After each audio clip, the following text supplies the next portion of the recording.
भाई मनी मिराज के सबसे कॉमेडी स्टार में जाने जाता है नूनू। जो नूनू का गाना अभी दुनिया में मचा रहा है। दोनों मैं कैसे बोला कि रॉकी स्टार जो नूनू का गाना है कि दिलवा बनावा छोड़ द ए राम जी, जो गाना नूनू में उनका डायलॉग आया था और जो उसने उसने एक्टिंग किया था नूनू, जो कि कॉमेडी के किंग कहा जाता है मनी मिराज के टीम में।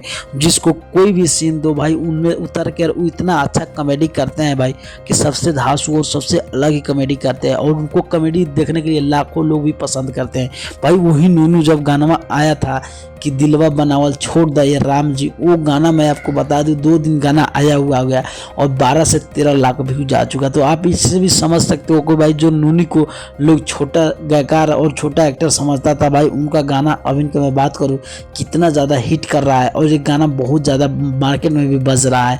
जो मनी मिराज की हर एक टीम में बहुत सारा गाना गा रहा है। तो भाई इसी तरह उन लोगों का टीम को सपोर्ट करना चाहिए और ज़्यादा वीडियो को शेयर करके लाइक करना चाहिए। भाई मिलता हूँ नेक्स्ट वीडियो में।